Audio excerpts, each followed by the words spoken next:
नमस्कार, मैं ऋतु त्रिपाठी कक्षा सप्तम के लिए उच्चारण स्थान विषय से संबंधित संस्कृत व्याकरण आपके सामने लेकर उपस्थित हूँ। बच्चों, पिछली बार ही मैंने आपको उच्चारण स्थान से संबंधित एक चार्ट भेजा था। उसमें आपका पूरा ये वर्ग तालिका बनी हुई है, प्रश्न उत्तर आपको दिए जा चुके हैं। आज मैं आपको दृश्य पटल अर्थात वीडियो के माध्यम से वर्णों के उच्चारण स्थान के संबंध में समझाने जा रही हूँ। ध्यान से सुनिएगा ताकि उच्चारण स्थान को भली भांति आप जान सकें। वर्णों का उच्चारण करते समय मुख के जिन भागों का प्रयोग होता है वह उस वर्ण का उच्चारण स्थान होता है। यानी हमारी जीभ मुख के जिस भाग को स्पर्श करते हुए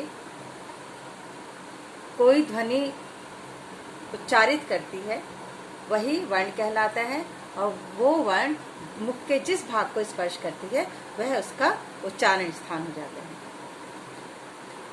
मुख्य रूप से उच्चारण स्थान 7 माने गए हैं। उन 7 स्थानों में पहला है कंठ, दूसरा है तालु, तीसरा है मूर्धा, चौथा है दंत, 5वां है ओष्ठ, 6ठा है नासिका और 7वां है जिह्वा मूलक। ये 7 मुख्य रूप से हमारे वर्ण स्थान है। इसमें से आपका कंठ तालु, कंठोष्ठ और दंतोष्ठ, ये 3 जो वर्ग हैं, ये 3 वर्ग दो वर्णों के स्थान को इंगित करती है।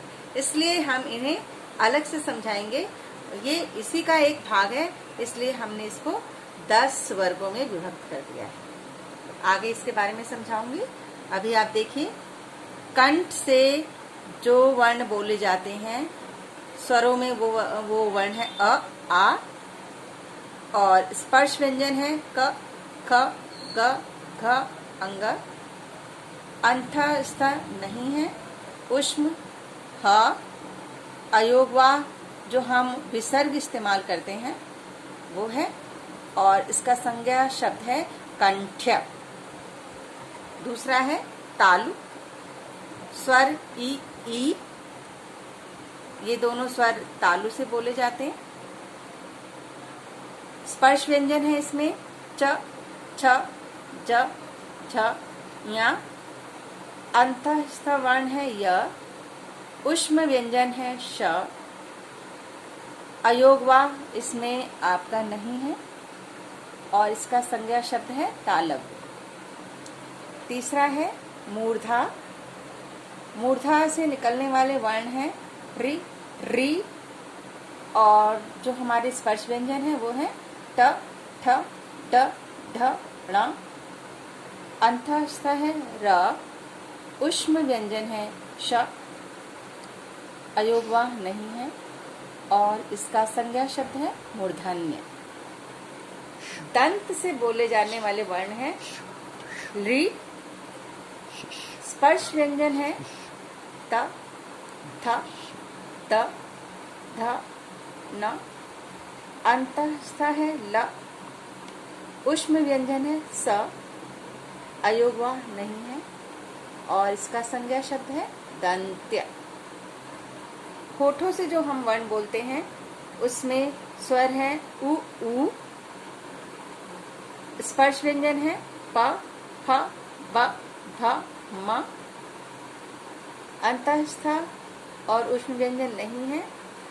अर्ध विसर्ग है। इन अर्ध विसर्ग में जो वर्ण आते हैं वो क और वो प और फ है, और इसका ये चिन्ह है, और इसका संज्ञा शब्द है ओष्ठ्य।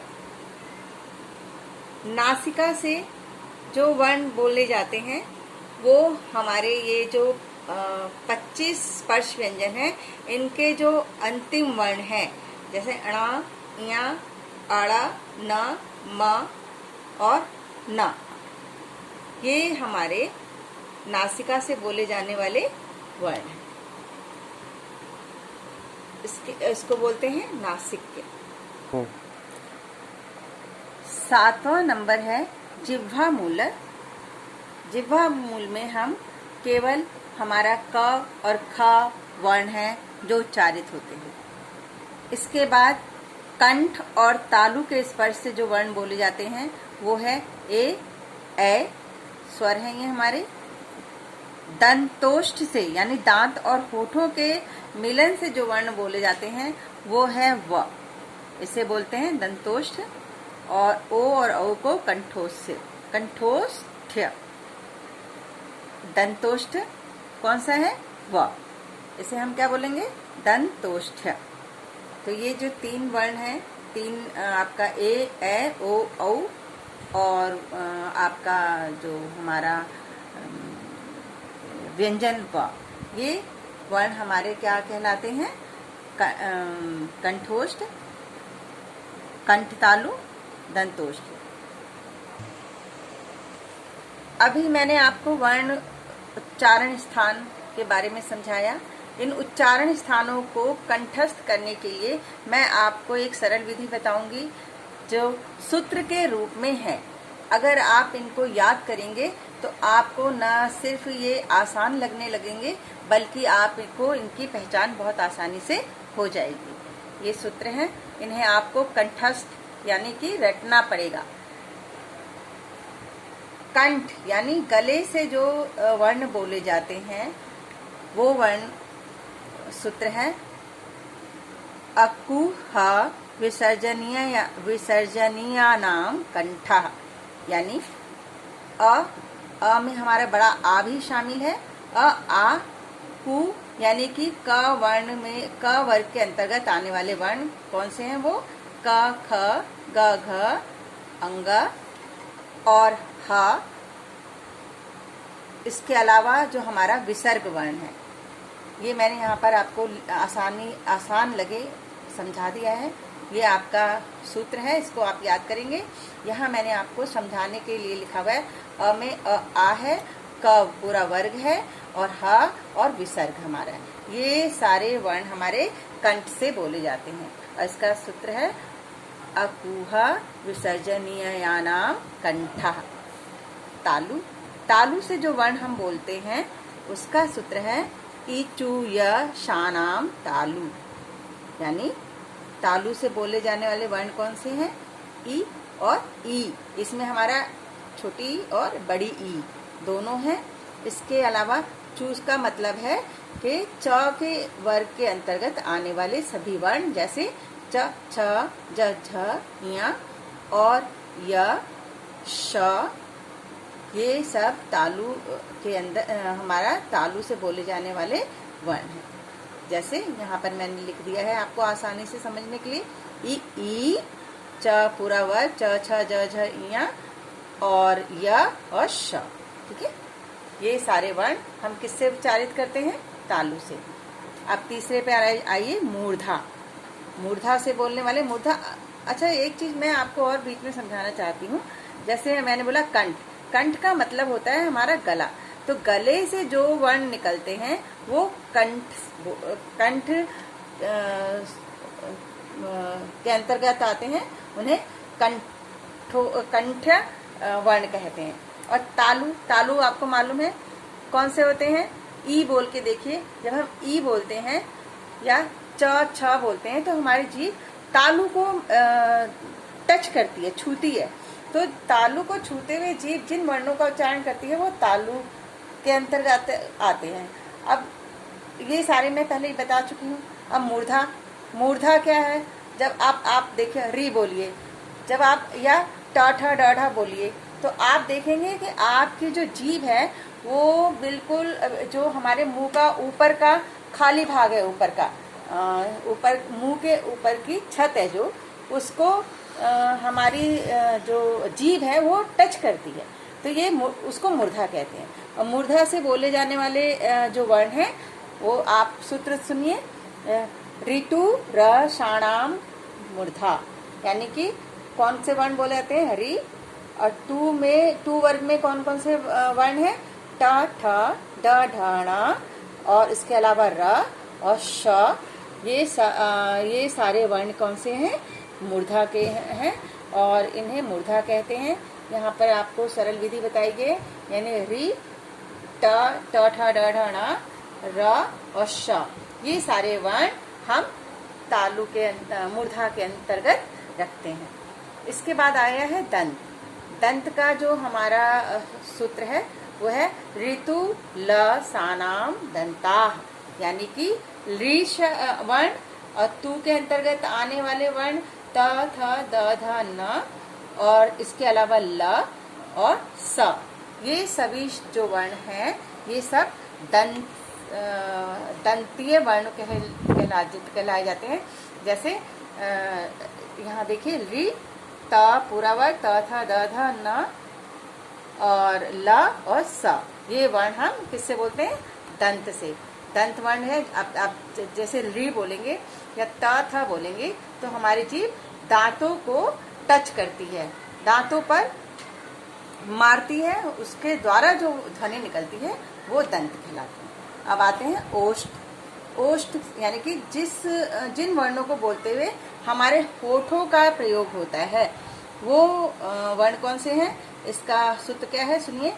उपु पद्यमानिया नाम ओष्ठो, यानी उ और उ, प वर्ग के अंतर्गत आने वाले सारे वर्ण प, फ, ब, भ, म, इसके अंतर्गत और इसके अलावा प और फ जो हम आधे लिखते हैं वो भी हम होठों से बोलते हैं, और ये सारे वर्ण हमारे क्या कहलाते हैं? ओष्ठीय वर्ण। अब आइए नासिका पे। नासिका पहले आपसे बताया, नासिका वर्ण कौन से हैं? जो हम स्पर्श व्यंजन बोलते हैं। स्पर्श व्यंजन बोलते वक्त जितने भी वर्ग का अंतिम, हर वर्ग का अंतिम वर्ण नासिका वर्ण होता है। हर वर्ण कौन सा है? एक तो हमारा य है, म है, न है, ड़ है, न है और म है। ये पांचों वर्ण क्या है? हमारे नासिका वर्ण कहलाते हैं, और ये स्पर्श व्यंजन का अंतिम वर्ण है। तो इसका क्या होगा? इमं नाम नासिका च। तो इन्हें आप याद करिएगा, ये सब नासिका वर्ण है। अब आएंगे कंठ तालु। ऐसे वर्ण जो हम कंठ और तालु दोनों के प्रयोग से बोलते हैं वो क्या है? ए दैतो हो कंठ तालु, यानी ए और ए, ये दोनों वर्ण क्या है? कंठ तालु हैं। ए और ए कौन से हैं? कंठ तालु वर्ण है। आठवां है कंठोष्ठ। ओदौतो हो कंठोष्ठम, यानी कि ओ और औ दोनों वर्ण कंठ और होठों के मेल से उच्चारित किए जाते हैं। 10वां है दंतोष्ठ। दंत और होठ के मिलन से जो वर्ण निकलता है वो क्या है? वकारस्य दंतोष्ठवम, यानी वो का जो उच्चारण है वह वर्ण जो है वो दंतोष्ठम है, वो दंत और होठ के मिलन से बोला जाता है वो। 10वां है जिह्वा मूल। जिह्वा मूल्यस्य जिह्वा मूलम, यानी कि जो जिह्वा मूल का मतलब पहले समझिए, हमारी जीभ का मूल क्या है? हमारी जीभ हमारे गले के बिल्कुल लास्ट के भाग से जहाँ से वर्ण निकालती है, वो जो ध्वनि निकालती है, उस ध्वनि के निकलने से जो वर्ण होते हैं वो जिह्वा मूलक कहलाते हैं। और जिह्वा मूलक वर्ण कौन से? क और ख। ये बिल्कुल हमारे जीभ के बिल्कुल जो हमारा मूल भाग है वहां से ये दोनों वर्ण निकलते हैं। तो केवल एक यही दो वर्ण है जो जिह्वा मूल्य कहलाते हैं। अब एक अनुस्वार भी है इसके अंतर्गत। एक नासिका वर्ण है अनुस्वार। वो क्या है? हमने देखा होगा जब हम अ लिखते हैं, अंगा लिखते हैं, एक बिंदी है ना, ये अंगा बोलते हैं, तो ये अंगा है हमारा, वो हमारा अनुस्वार है। तो नासिका अनुस्वारस्य, नासिका से बोला जाने वाला जो अनुस्वार है वो अंगा कहलाता है। मैंने आपको यहाँ पर ये सारे सूत्र दे दिए हैं और इनको बता भी दिया गया है कि कौन कौन से वर्ण हैं। ये हमारे नामकरण है इनके, ये हमारे सारे वर्ण हैं। ये सारे सूत्र आप याद कर लीजिएगा, आपको चारण स्थान समझने में आसानी रहेगी। वर्णों का कौन सा स्थान है इसको जानने में आसानी रहेगी। तो बस आपको करना क्या है, आपको सिर्फ ये सूत्र अच्छे से याद करने हैं, कंठस्थ करने हैं। आज के लिए इतना ही। अगली कक्षा में हम फिर नए एक विषय के साथ आएंगे। तब तक के लिए नमस्कार। उच्चारण स्थानों के बारे में अभी हमने अच्छे से समझ लिया। अब मैंने कुछ प्रश्न बनाए हैं। आप इन प्रश्नों को अपनी कॉपी में लिखेंगे। इनका उत्तर आप उच्चारण स्थान तालिका जो हमारी है उससे निकालेंगे और अभ्यास करेंगे कॉपी में। पहला प्रश्न है, उच्चारण स्थान के विषय को परिभाषित कीजिए। इसका उत्तर आपको पहले ही भेजा जा चुका है और इस वर्ग हमारी इस अभ्यास जो वर्कशीट है इसमें भी है, आप इससे मदद लीजिएगा।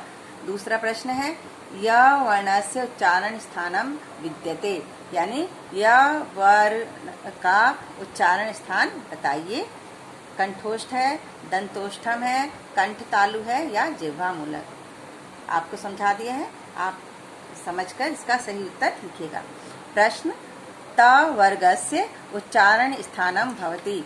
त वर्ग का उच्चारण स्थान है कौन सा है? ये 4 ऑप्शन आपके सामने दिए गए हैं, इनमें से आप बताएंगे। नासिका, मूर्धा, कंठा, दंता। इन चारों में से एक सही है, आप उसको बताएंगे। प्रश्न 3 है, रि वर्गस्य उच्चारण स्थानम की। रि वर्ग का उच्चारण स्थान कौन सा है? यहाँ आपको 4 विकल्प दिए गए हैं, इनमें से एक विकल्प सही है, आप उसको लिखेंगे। मूर्धा, दंता, कंठा, तालु। प्रश्न 4 है, सभी उच्चारण स्थानों से संबंधित सूत्रों को कॉपी में लिखिए। और कॉपी में लिखने के अलावा आप इसको याद भी करेंगे। आज के लिए इतना ही। नमस्कार।